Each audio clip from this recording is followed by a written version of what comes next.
SteelSeries Apex M750 review for people who prioritize RGB lighting above all other features. Earlier this year one finally got around to covering SteelSeries Apex M800 and its proprietary QS1 switch, and now it's gone. Yes, after just one keyboard, SteelSeries has ditched the QS1 switch, with its square housing and centered LED. Taking its place is the Apex M750 keyboard designed around the all-new QX2 switch, still proprietary, but quite a bit more familiar. The QX2 falls squarely into Cherry MX knockoff territory, as with so many switches these days. So how does it fare? Note, this review is part of our Best Gaming Keyboards of 2017 Roundup.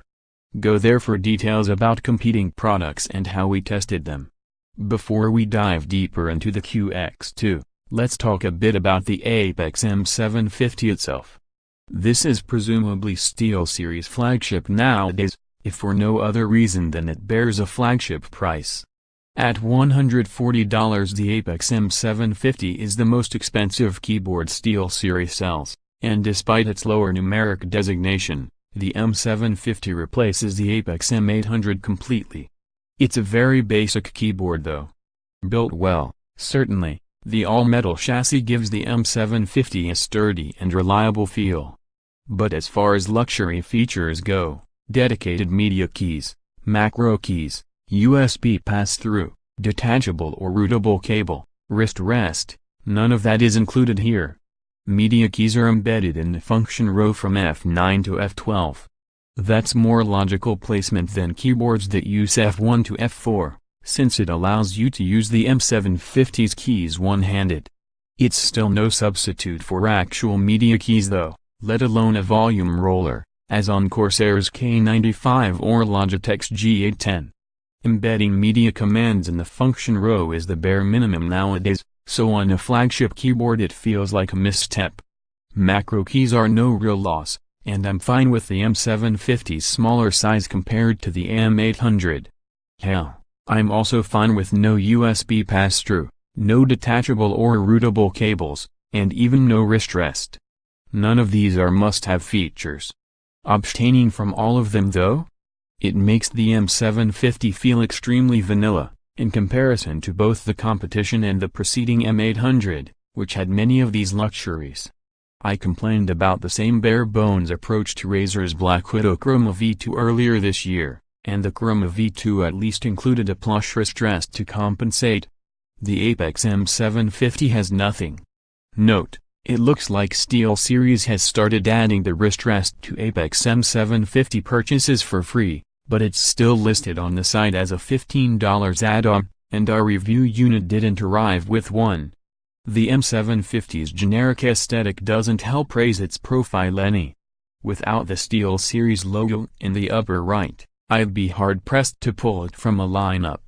The flared sides are the only design trait that stands out, and the fact that SteelSeries used weird rubber inserts on the bottom of the keyboard instead of the usual fold-out flaps. It's strange and not terribly convenient. On the other hand, it's worth noting that the Apex M750 does cost substantially less, or at least lists for less, than most competing flagships.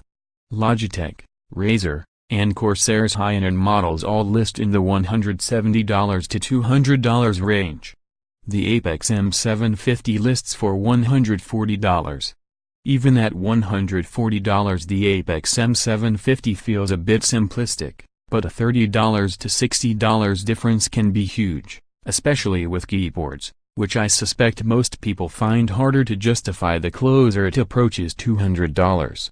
The Apex M750 also boasts incredible lighting for its price. It's one of the few RGB LED models to list under $150, and the $120 10-key-less version is maybe, I'd have to check, the least expensive RGB keyboard to date. It's excellent RGB lighting too. Colors are bright and vibrant, and transitions are smooth.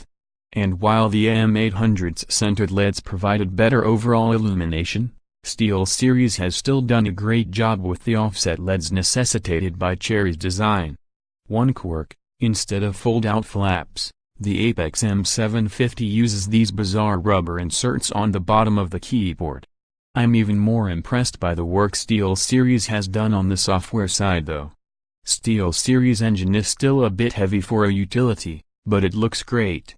It's also incredibly easy to add complex effects to your keyboard, and SteelSeries has built out some of the effects people have asked for on competing platforms for years. One example is the audio visualizer. I've been using the M750 almost exclusively with the visualizer, and it's excellent. Each column corresponds to part of the audible spectrum, 20 Hz to 20 kHz, and lighting then bounces up and down in time with the waveform. Another fun effect, you can import a GIF, and the keyboard will attempt to recreate it using its 104 misshapen pixels/keys. Other built-in effects cover chat programs and popular games like Dota 2 and Minecraft, and while not all of these are unique to SteelSeries, they're handled quite a bit better here than I've seen from the competition. You just flip a feature on in SteelSeries engine and you're good to go. The Apex M750 brings the RGB keyboard closer to being a useful piece of kit, and not just an aesthetic fad. As for the QX2, it's an obvious Cherry MX Red clone with 4mm travel, 2mm actuation, 45 cn resistance, and the familiar Cherry stem design. SteelSeries didn't even change the color. Which, I guess, raises the obvious question, why bother with the SteelSeries QX2 name?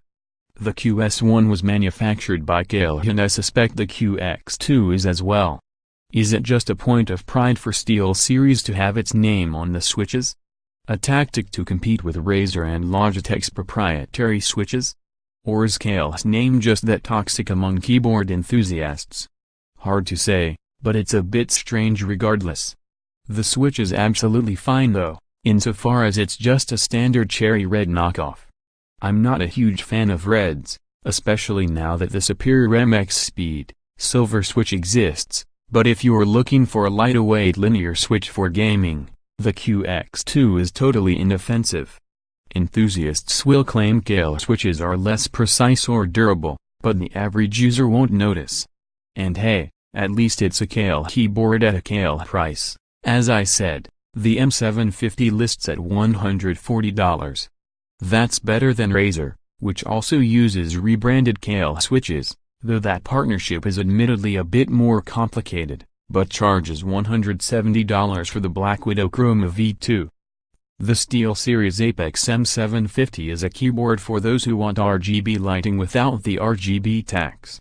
At $140, or $120 for the 10-key less version, the M750 comes in well below the list price for most competing flagships, yet offers comparable, or better, lighting effects than its higher-priced competition. But that low price comes at the cost of other features that, in some cases, already existed on the preceding M800 model.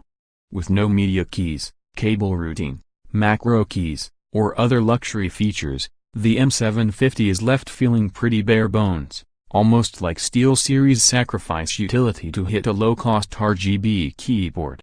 If that's true, understandable. I'd still take function over form though, whether it's a feature-packed single-color backlit keyboard for less money, or a feature-packed RGB keyboard for more. The SteelSeries Apex M750 is an inexpensive RGB backlit keyboard, but gets there by sacrificing other features, ones that existed on the previous Apex M800, even. Hayden writes about games for PC World and doubles as the resident